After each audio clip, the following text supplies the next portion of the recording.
Hello dear friends, please to exam Guruji. आज का जो हमारा वीडियो है इसमें हम नेक्स्ट मॉक टेस्ट आपके लिए लेके आए हैं जो कि यूपीपीसीएल जेई से लिया गया है 2016 से। तो इसमें जितने भी प्रीवियस ईयर के क्वेश्चन है बहुत ही ज़्यादा इंपॉर्टेंट है आने वाले आपके जेई के एग्जाम के लिए, चाहे किसी भी स्टेट का जेई का एग्जाम हो। तो चलिए हम शुरू करते हैं आज की अपनी वीडियो। तो देखिए सबसे पहले हमारा फर्स्ट क्वेश्चन क्या बोल रहा है, number of infiltration wells are connected through porous pipe to a sump well known as, उसको हम क्या बोलते हैं। वेरी इंपॉर्टेंट क्वेश्चन है। सबसे पहले यहाँ पे देखिए एक बोल रहा है कि नंबर ऑफ फिल्ट्रेशन वेल्स जो होते हैं। सबसे पहले आपको ये फिल्ट्रेशन वेल जो होता है इसके बारे में पता होना है कि भाई ये चीज़ है क्या। इसको फिल्ट्रेशन या फिर इनफिल्ट्रेशन वेल भी हम बोल सकते हैं, एक ही बात है। तो ये एक शैलो वेल होता है जिसको हम बनाते हैं, जो नदी होती है, रिवर जो होती है उसके किनारे, जो बैंक होता है उसके नदी के किनारे हम इसको बनाते हैं ताकि पानी जो होता है उसको स्टोर किया जा सके। तो उसको हम बोलते हैं jack well. Connected through the porous pipe जो होती है, पोरस पाइप के थ्रू जो हम पानी को स्टोर करते हैं तो उसको जैक वेल हम बोलते हैं। ऑप्शन नंबर 4 हमारा इस क्वेश्चन में आंसर हो जाएगा। जिसने चैनल को सब्सक्राइब नहीं किया है वो कर लीजिए और साथ में बेल आइकन को दबा लीजिए। नेक्स्ट वन क्वेश्चन क्या बोल रहा है, विच of the following gas develop explosive tendency in water. कौन सी गैस होती है जो कि डेवलप करती है कि इसको एक्सप्लोजिव टेंडेंसी जो होती है पानी में, वो कौन सी गैस होती है। सल्फर होती है, मीथेन होती है, ऑक्सीजन या फिर फ्लोराइन। कौन सी गैस होती है? तो वो गैस होती है मीथेन। मीथेन एक गैस है जो कि एक्सप्लोजिव की टेंडेंसी जो है वो उसका विकास करती है पानी में। ऑप्शन सेकंड हमारा आंसर हो जाएगा। अगला ऑप्शन देखिए, which of the following is use to determine the small colour density. Small colour की डेंसिटी जो होती है वो आप किसके द्वारा पता कर सकते हैं।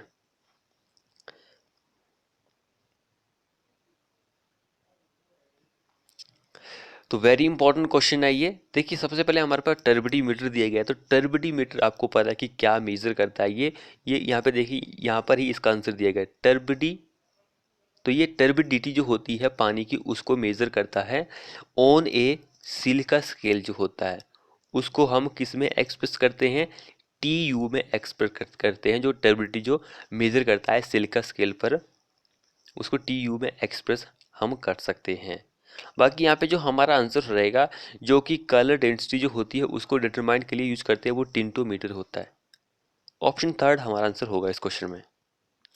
अगला क्वेश्चन क्या बोल रहा है, pitch of roof traces is usually dash of its slope. Pitch जो होती है, सबसे पहले आपकी डेफिनेशन पता होनी चाहिए कि पिच भाई होती क्या है। तो पिच जो होती है वो होती है राइज ओवर स्पैन। देखिए जो मैं आपको पॉइंट बताता हूँ, ये जैसे कि ये पॉइंट है, ये यहाँ पर आपकी रिवीजन होगी अगर आपको पता है। अगर आपको नहीं पता है तो आपकी क्या हो रही है, स्टडी हो रही है साथ में। तो देखिए राइज ओवर स्पैन का जो रेशियो होता है उसको हम पिच बोलते हैं, पिच ऑफ रूफ जो होती है। अब यहाँ पे पूछा गया कि भाई हम कितनी लेते हैं ऑफ स्पैन जो होता है। तो प्रॉपर ड्रेनेज होता है उसकी बात करें हम, तो उसके लिए 1/4 से लेकर 1/6 होती है of its slope.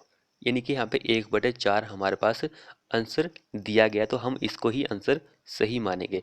In case अगर हम रूफ ट्रसेस की बात करें, इसमें स्पेसिंग की बात करें, तो स्पेसिंग जो होती है रूफ ट्रसेस के लिए वो भी इम्पोर्टेंट है। तो वो होती है 1/3 से लेकर 1/5 ऑफ स्पैन होती है। ये स्पेसिंग जो होती है 1/3 से 1/5 ऑफ स्पैन होती है।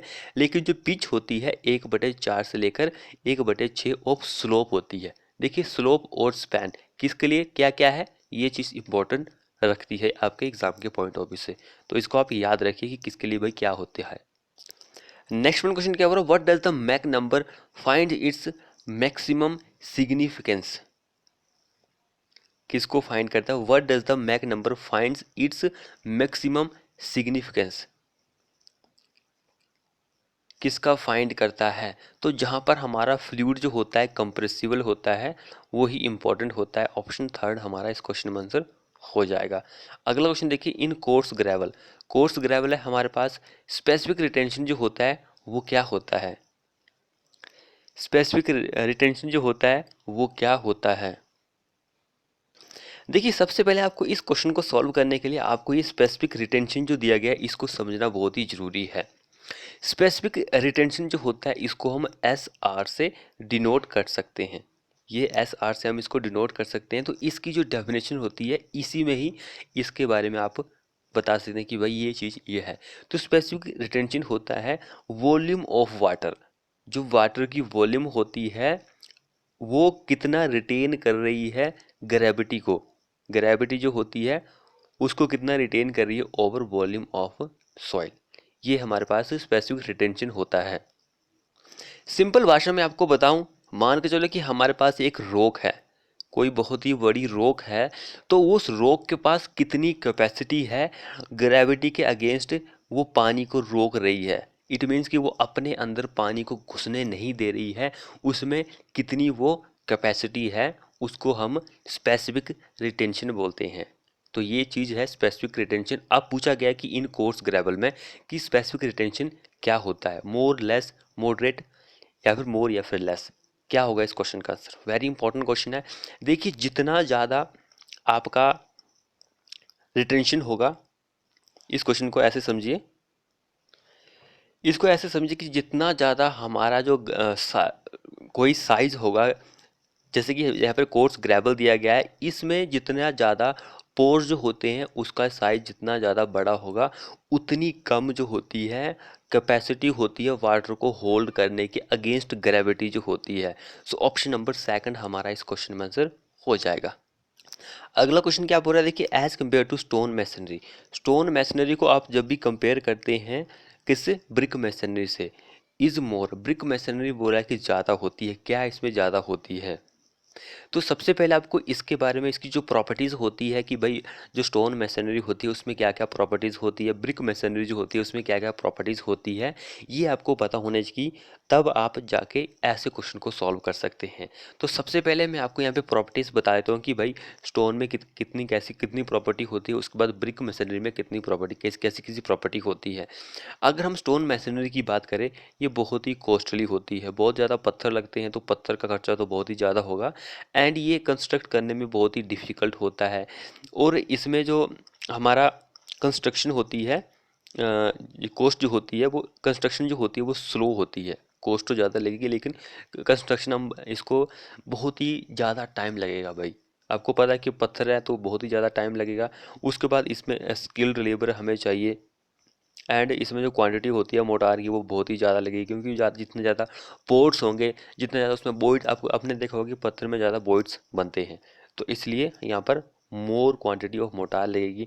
स्ट्रेंथ भी इसकी ज़्यादा होगी एज कम्पेयर टू, इससे तो ब्रिक मशीनरी में क्या स्ट्रेंथ होगी भाई, तो उसकी तो 30 सेंटीमीटर की एक क्या होती है, थिकनेस होती है स्टोन मैसनरी की, मिनिमम थिकनेस। तो देखिए स्ट्रेंथ इसमें ज़्यादा होगी, इसमें इसकी 10 सेंटीमीटर की होती है मिनिमम।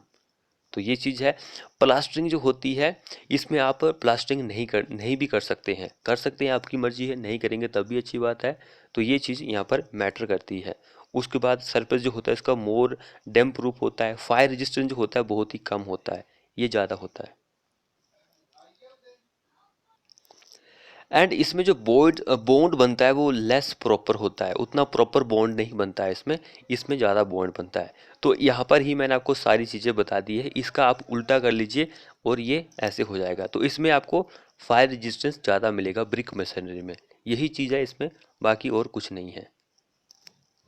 देखिए यहाँ पे न्यूमेरिकल पूछा गया है कि बोल रहा है कि if both end of a 20 metre long column are fixed for Euler load calculation its effective length is taken as. तो आग पे आपके पास जो बोथ एंड दिए गए हैं, हमारे पास कोई भी कॉलम है उसके बोथ एंड भाई फिक्स हैं, ये हमने यहाँ पे फिक्स कर दिए हैं, फिक्स है। तो बोल रहा है कि उसका 20 मीटर लंबा है, इल्यूर इक्वेशन के अकॉर्डिंग उसकी इफेक्टिव लेंथ जो होती है वो कितनी होगी। तो एल इफेक्टिव जो होती है वो होती है इक्वल टू एल बटे 2 होती है। एल हमारे पास दी गई है 20/2, 10 हमारे पास आंसर यहाँ पर आ जाएगा थर्ड। अगला क्वेश्चन देखिए, dash is particular desirable in material. Dash बोल रहा है कि एक डिजायरेबल होता है, हमें किसी मटेरियल में कुछ भाई चाहिए ही चाहिए, which are subject to shock loading, shock loading के लिए वो डिजायरेबल होता है।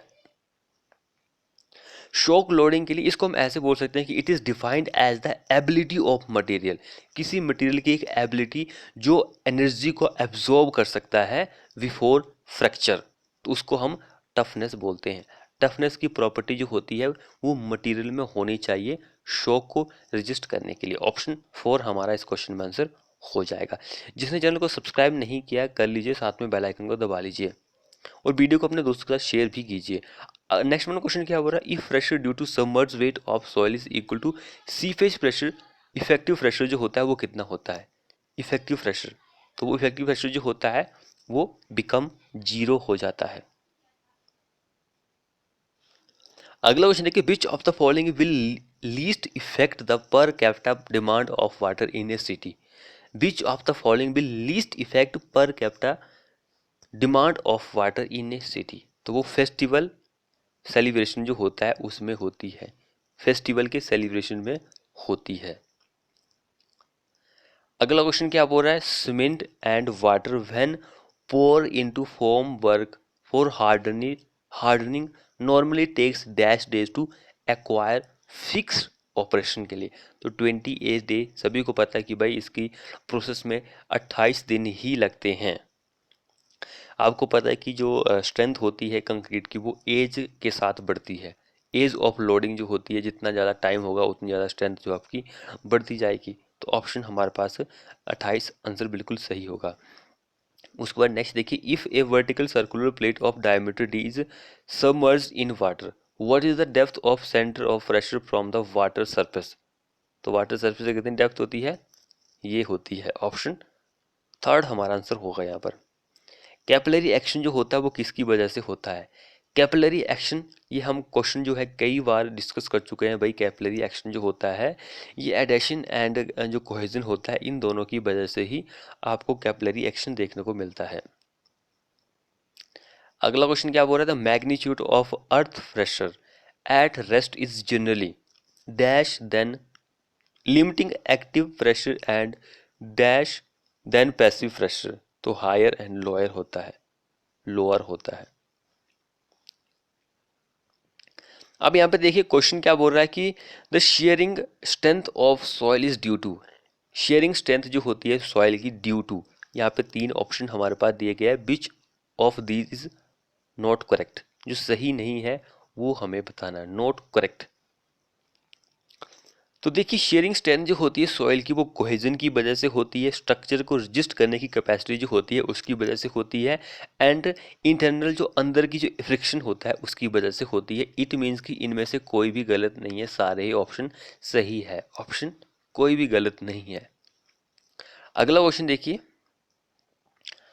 Height of collimation method is dash, height of collimation method जो होता है वो बहुत ही तेज मेथड है, एंड डैश क्या, लेस लेबर जो होती है हमें चाहिए होती है compare to rise and fall method. Option 2 हमारा इस क्वेश्चन में आंसर हो जाएगा। In surveying chain a 20 metre chain contains, easy level का क्वेश्चन है, सभी को पता है कि वे 100 लिंक्स होते हैं, तो ये सारी चीज़ें हम डिस्कस कर चुके हैं, मैं आपको कई बार बता चुका हूँ।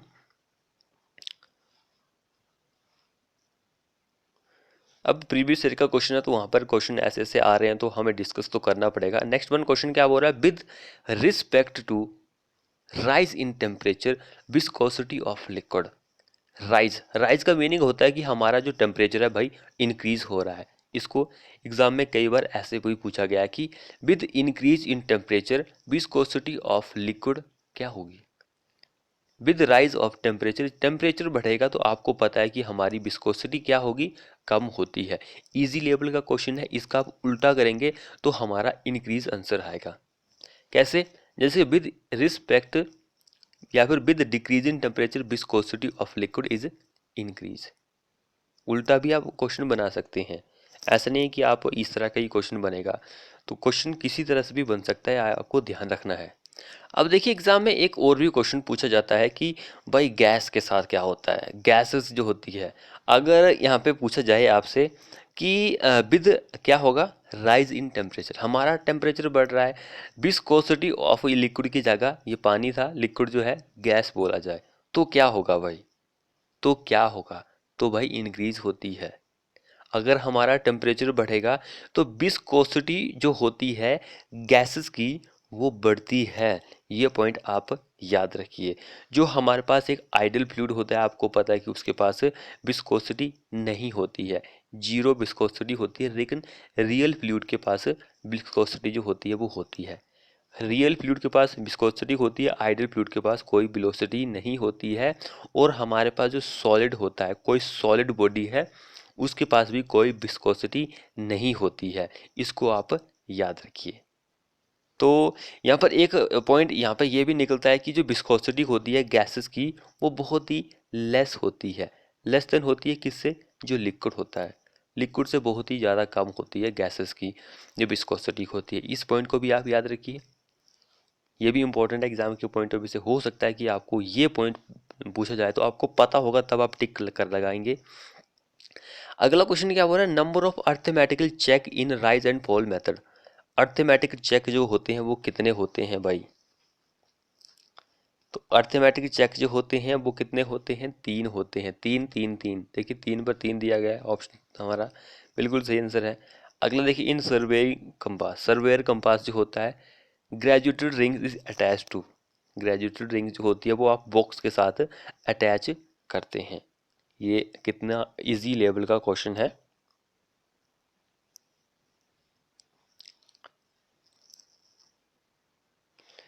अगला देखिए, reinforce concrete footing is recommended.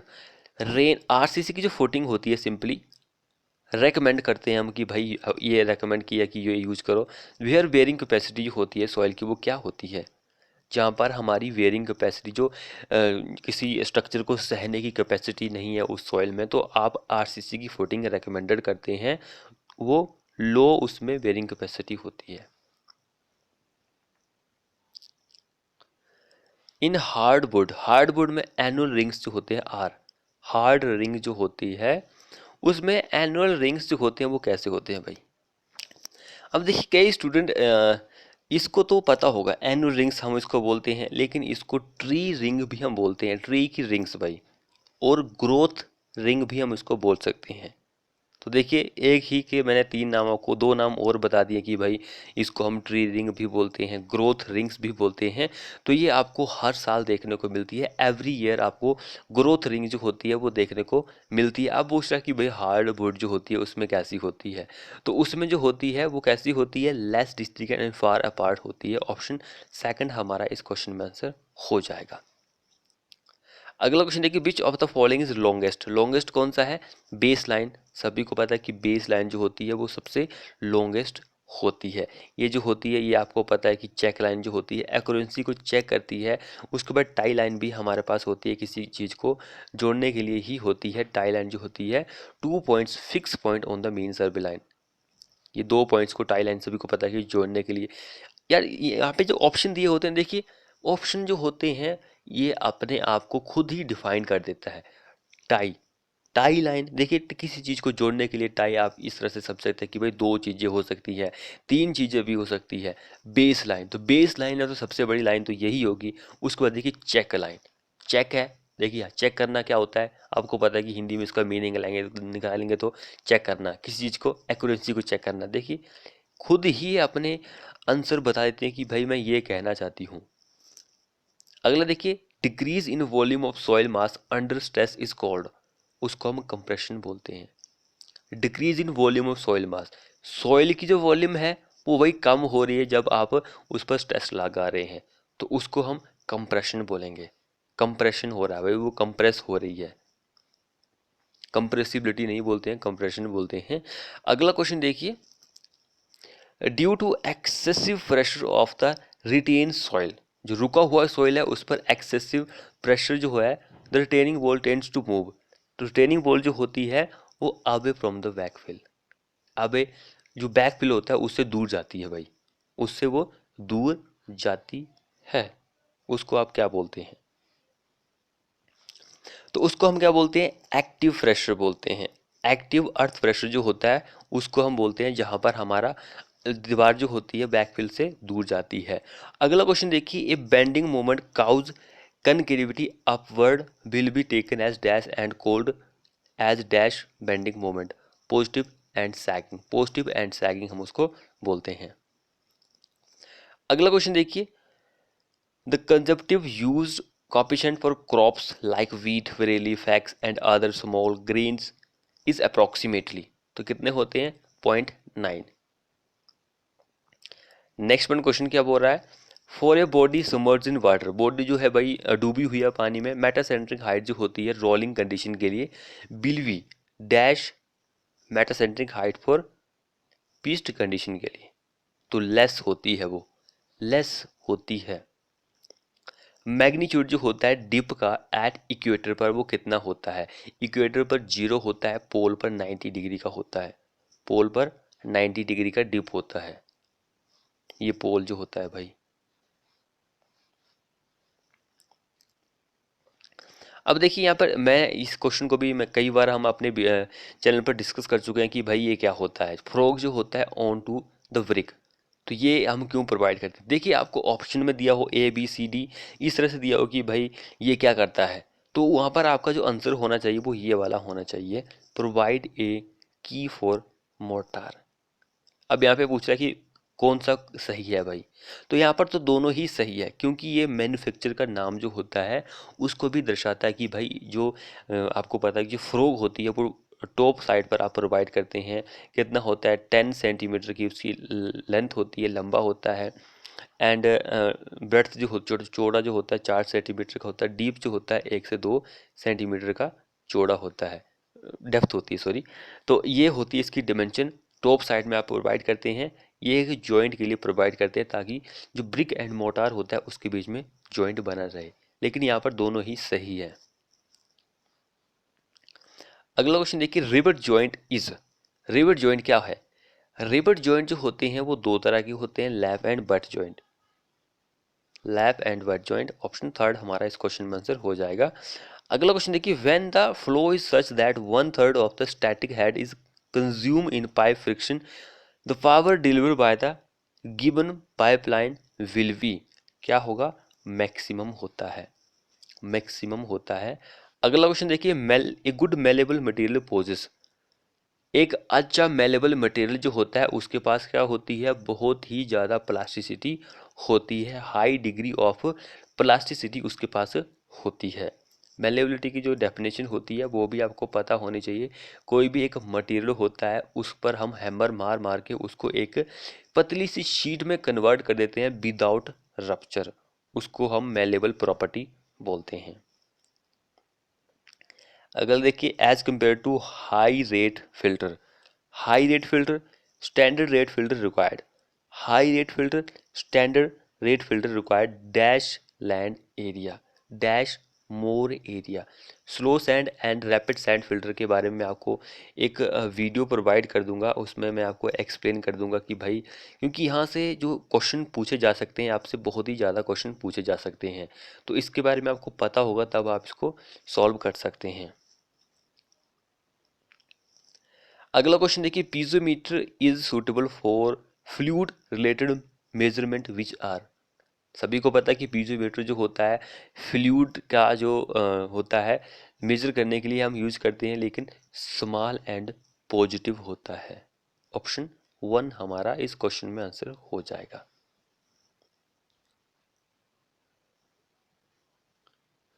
Pressure को मेजर करता है पीजोमीटर, एक ही बात है। अगला क्वेश्चन देखिए, इधर 8 cc column is said to be short, short column है हमारे पास, अगर उसकी लेंथ टू डायमीटर रेशियो जो है वो कितना है, लेंथ टू डायमीटर रेशियो जो होता है वो कितना होता है। देखिए इस क्वेश्चन से आपके कम से कम 5-6 क्वेश्चन बनते हैं। अब देखिए कई स्टूडेंट ऐसे होते हैं कि भाई लेंथ टू डायमीटर यहाँ पे देखेंगे शॉर्ट पढ़ेंगे, हाँ शॉर्ट के लिए यार 32 होता है, कई बार 12 भी होता है, कई बार कुछ और होता है, तो यहाँ पे 32 देखेंगे, हाँ यार ये दिया गया है 30 इसके आसपास, इसको ही सही आंसर मान लेंगे, लेकिन भाई ये सही आंसर नहीं है। ये सही किसके लिए है, जो स्लेंडरनेस रेशो है, अगर 32 नहीं दिया गया तो आपका नियर बाय आंसर भी रहेगा। स्लेंडरनेस रेशियो जो होता है वो लेस देन होता है 32 किसके लिए, शॉर्ट कॉलम के लिए, शॉर्ट कॉलम के लिए, एंड लॉन्ग कॉलम के लिए 120 से ज़्यादा होता है हमारा स्लेंडरनेस रेशियो जो होता है। एक शॉर्ट कॉलम के लिए लेस देन 32, लॉन्ग कॉलम के लिए 120 से ज़्यादा। ये स्लेंडरनेस रेशियो की वैल्यू है short and long column. Medium तो आपको पता है कि वैल्यू इसके बीच में होगा, वो तो हमारा मीडियम कॉलम हो जाएगा। अब हमसे यहाँ क्या क्या पूछा गया है, लेंथ टू डायमीटर रेशियो पूछा गया है। तो लेंथ टू डायमीटर रेशियो जो होता है वो चीज़ इंपॉर्टेंट है यहाँ पर। तो शॉर्ट की अगर हम बात करें तो वो 8 होता है length to diameter short column के लिए, एंड लॉन्ग कॉलम की बात करें तो वो 30 होता है। More than 30, less than 8। Medium की बात करेंगे हम तो इन दोनों के बीच में ही हमारी वैल्यू होगी, तो ये मीडियम की बात हो जाएगी। तो ये चीज़ें मैंने आपको एक्सप्लेन कर दी है, हमारा आंसर 4 हो जाएगा यहाँ पर। एक चीज़ यहाँ पर और पूछी जाती है एग्ज़ाम में कि भाई हमारे पास जो शॉर्ट कॉलम होता है वो किस वजह से फेल होता है। शॉर्ट कॉलम जो होता है वो फेल होता है डायरेक्ट कंप्रेशन की वजह से। जो कंप्रेशन स्ट्रेस होता है उसकी वजह से हमारा कॉलम जो होता है फेल हो जाता है। लेकिन इन केस लॉन्ग कॉलम की अगर हम बात करेंगे, लॉन्ग कॉलम जो होता है वो फेल होता है by occurring of buckling. Buckling या फिर क्रशिंग की वजह से फेल होता है। अगर हम मीडियम या फिर इंटरमीडिएट कॉलम जो होता है उसकी बात करें, इंटरमीडिएट कॉलम, तो वो दोनों की वजह से फेल होता है। हमारे पास बकलिंग एंड क्रशिंग जो होती है इन दोनों की वजह से ये फेल होता है। तो ये चीज़ है। यहाँ पर देखिए मैंने आपको बताया था कि 6 क्वेश्चन इस क्वेश्चन के बनते हैं। तो 6 क्वेश्चन मैंने आपको यहाँ पे एक्सप्लेन कर दिए हैं। आपको चाहे याद करने हैं या फिर लिखने हैं तो आपकी मर्ज़ी है, वैसे कॉपी पर नोट डाउन करने चाहिए, क्योंकि इस तरह के क्वेश्चन जो है आप जितनी भी बुक्स हैं जो एमसीक्यू की बुक्स है आपको नहीं देखने को मिलेंगे। तो मैं आपको यहाँ पे बता रहा हूँ, तो आपका रिवीजन के लिए आपको लिखने चाहिए। अगर आपको लिखने नहीं है तो आप दोबारा पर हमारे चैनल पर विजिट कर सकते हैं, वीडियो को देख सकते हैं। अगला क्वेश्चन देखिए, for increasing the inflow of water to sub surface water reservoir, तो वो होता है natural drainage of area is improved. अब अगला क्वेश्चन देखिए, बोल रहा है कि convective precipitation is caused due to. Convective precipitation जो होती है उसका क्या कारण होता है, किसकी वजह से होती है, तो वो होती है upward movement of air warmer than is surrounding, इसकी वजह से देखने को मिलती है। अगला क्वेश्चन देखिए, laminar flow, for laminar flow के लिए काइनेटिक एनर्जी करेक्शन फैक्टर जो होता है कितना होता है। लैमिनार फ्लो के लिए 2 होता है, इस टर्बुलेंट के लिए ये होता है, टर्बुलेंट के लिए 1.33 होता है। अगला क्वेश्चन देखिए, about dash of the total drainage storage of reservoir is assumed to be the dead storage is dam reservoir is 20 to 25%। Next question देखिए, production of incrustation and sediment deposit are found in, तो alkaline line water जो होता है उसमें ही आपको ये देखने को मिलती है। अगला क्वेश्चन देखिए, the foundation whose length is considerable greater than its width, उसको हम क्या बोलते हैं, स्टिफ फाउंडेशन हम उसको बोलते हैं, स्टिफ फाउंडेशन हम उसको बोलेंगे। अगला और लास्ट क्वेश्चन देखिए हमारे इस वीडियो का, for a given discharge through an orifice meter the magnitude of coefficient of discharge is less than, तो कितना होता है मैग्नीट्यूड, इतना होता है। तो फ्रेंड्स ये थे हमारे मोस्ट इंपॉर्टेंट क्वेश्चन। आपको हमारी ये वीडियो कैसी लगी, वीडियो को अपने दोस्तों के साथ शेयर कीजिए, और चैनल को सब्सक्राइब नहीं किया तो कर लीजिए, साथ में बेल आइकन को दबा लीजिए। मिलते हैं ऐसे ही नेक्स्ट वीडियो में।